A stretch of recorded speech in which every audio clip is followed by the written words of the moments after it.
Yes, north ఇండియాలో మనం చూసాం గతంలో నీటి కొరత ఏ విధంగా అయితే ఉందో మొత్తం కూడా పైపులు వేసేసి విపరీతంగా కూడా ఎక్కడి నుంచి నీరు దొరికితే అక్కడి నుంచి తోడేసినటువంటి పరిస్థితి. ఇప్పుడు తోడి పోసినా కానీ ఎంతవరకు దాన్ని తీసి బయట వేయాలనుకున్నా కానీ ఇంకాస్త వర్షపాతం కావచ్చు, లేకపోతే అక్కడక్కడ బాగా విపరీతంగా ఉన్నటువంటి వాటర్ కావచ్చు, వస్తున్నటువంటి వరద ప్రవాహం కావచ్చు, డ్రాస్టిక్ చేంజ్ దాదాపు ఒక 1 month గ్యాప్లో అనుకుంటా, ఐ థింక్ సో.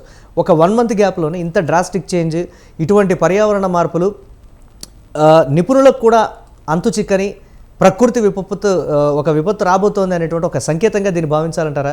ఎలా చూడాలి దీన్ని పర్టికులర్గా?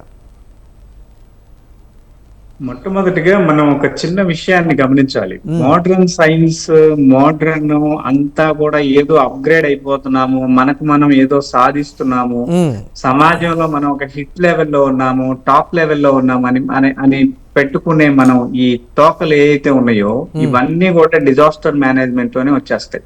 ఓకే, ఇప్పుడు ప్రస్తుతం మనం వాడుతున్న టెక్నాలజీ ప్రతిదీ కూడా మనకి అతలాకుతలమైన చేంజెస్ తీసుకురాబోతుంది.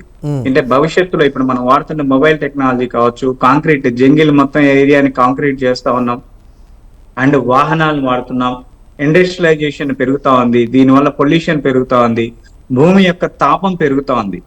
భూమి యొక్క తాపం పెరిగినప్పుడు ఏమవుతుంది, ఈ అంతా కూడా అట్మాస్ఫియరిక్ ప్రెషర్ మీద పడుతా ఉంది. ఒక అట్మాస్ఫియరిక్ ప్రెషర్ లో మనం దాదాపు 2015 నుంచి ఇప్పటి వరకు కనుక చూస్తే, ప్రత్యేకించి ఇప్పుడు ఏదైతే మనం కేరళ చూస్తున్నామో ఈ పర్టికులర్ ఒక కేరళలోనే సుమారు 3000 నుంచి 4000 మంది వరకు కూడా డెత్ రికార్డ్ ఉంది మనకి. అంటే ఒక ఎగ్జాంపుల్ ని మనం చూసుకున్న తర్వాతకి కూడా దాని మీద సరైన పరిజ్ఞానం లేక, పరిచయం లేక, దాన్ని కరెక్ట్ గా ఎలా కంట్రోల్ చేసుకోవాలో కూడా మనకి తెలియలేని పరిస్థితిలో మనం ఉన్నామంటే ఎంత వీకెండ్ పొజిషన్ లో ఉన్నామనేది అర్థం చేసుకోవాలి. టెక్నికల్ గా అంటారా లేకపోతే సిస్టమ్ వైజ్ గా అంటారా?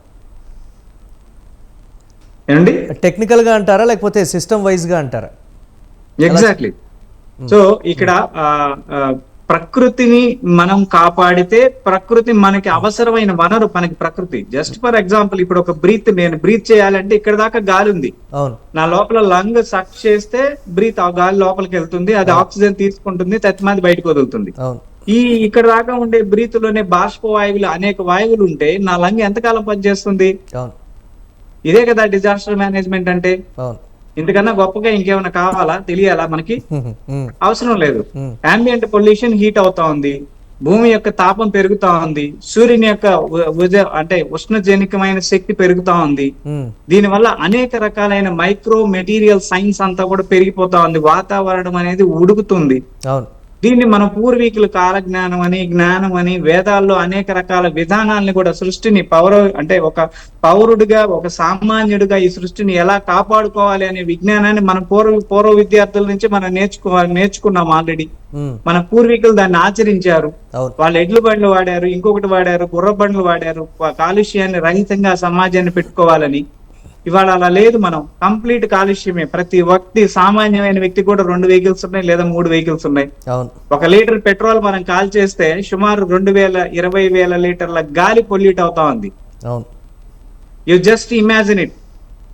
అట్మాస్ఫియర్కి ఎంత గాలి ఉంది, ఎంత గాలి పొల్యూట్ అవుతా ఉంది, ఎంత పర్సెంటేజ్ పెరుగుతా ఉంది. ఈ రోజు ఢిల్లీ లాంటి ఏరియా, హైదరాబాద్ లాంటి ఏరియా, ఇంకొక ఏరియా, పర్టికులర్ ఈ కేరళ ఇలాంటి ఎత్తైన ప్రదేశాలకి ఎందుకు వస్తా ఉంది? అట్మాస్ఫియరిక్ ప్రెషర్, ఎత్తైన ప్రదేశాల్లో ప్రెషర్ పెరుగుతా ఉంది. ఈ పర్టికులర్ ఏరియాలో కెలామినిటీ సోర్సెస్ లో పర్టికులర్ ఈ ఋతుపవన సంక్రమణం జరిగేటప్పుడు ఇక్కడ ఏదైతే జాతీయ విపత్తులు, వీళ్ళందరూ కూడా చాలా జాగ్రత్తలు తీసుకోవాలి. సముద్రం వాతావరణం ఉబికినప్పుడు అది ఆటోమేటిక్ గా ఎన్నో రకాల విపత్తులను అది ప్రొడ్యూస్ చేస్తుంది. సో ఈ విపత్తుల సంఘం దీని మీద సరైన విజ్ఞాన ఆలోచనలు లేకపోతే ప్రజలకి అవకాశాలు ఇస్తుంది కూడా ప్రభుత్వమే. ఎస్, ఇది మీరు వాడండి, ఇది మీరు చేయండి, ఇది మీరు చూడండి అని. ఇదే అవకాశాలతోటి ప్రజలు విచ్చలవిడి పరిజ్ఞానమైన గవర్నమెంట్ చెప్తుంది ఏంటి అని అంటే పొల్యూషన్ ని, సుందర్ గారు, గవర్నమెంట్ చెప్తుంది ఏంటంటే పొల్యూషన్ ని మేము కంట్రోల్ చేయడానికి ఇటు డీజిల్ కానీ లేకపోతే పెట్రోల్ వాడకం కానీ తగ్గించి కంప్లీట్గా ఎలక్ట్రిక్ వెహికల్స్ని ప్రోత్సహించడం కానీ, లేకపోతే దీనికి సంబంధించి విద్యుత్ వినియోగంలో కూడా కొత్త పోకడలు తీసుకొని రావడం కానీ, వీటన్నింటినీ మేము చేస్తున్నాం కదా అనేటువంటి ఒక మాట అయితే పర్యావరణ నిపుణులు పర్టికులర్గా సెంట్రల్ గవర్నమెంట్ని ప్రెస్ కాన్ఫరెన్స్లో అడ్రస్ చేసినప్పుడు కూడా వారు ఇదే క్లియర్గా చెప్తూ ఉన్నారు కదా. దాన్ని ఎలా చూడాలంటారు? ఎస్, ఇవన్నీ ప్రభుత్వం సైడ్ నుంచి చేయాల్సిన అంశాలే. Hmm. ప్రభుత్వం చేస్తుంది కూడా.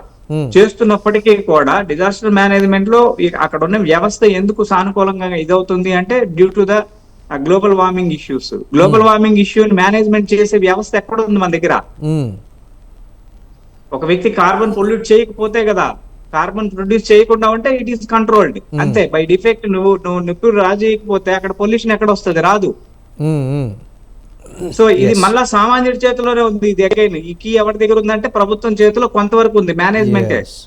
మళ్ళా సామాన్యుడి చేతిలో ఇంకా ఎక్కువ ఉంది. చూద్దాం దీనికి సంబంధించి సామాన్యుడు ప్రతి ఒక్క అవేర్నెస్ ని కూడా భద్రతగా తీసుకున్నట్లయితే ఎస్ ఇది నాకు అవసరం అంటే ఖచ్చితంగా వాడుకోవాలి. ఇది అవసరం లేదు అంటే ఆ వ్యవస్థను మనం దూరం చేసుకోవాలి.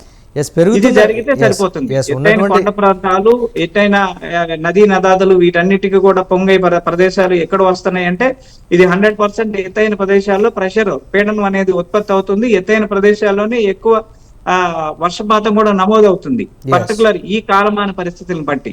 చూద్దాం సుందర్ గారు, అంటే ఇటువంటి పరిణామాలన్నీ కూడా ఎంత జాగ్రత్తలు తీసుకున్నప్పటికీ కూడా ఏదో ఒక రూపంలో మాత్రం ప్రకృతి అయితే విరుచుకుపడుతున్నటువంటి పరిస్థితి ఉంది. చూద్దాం దీనికి సంబంధించి ఎలా ఉండబోతుంది ఏంటనేది.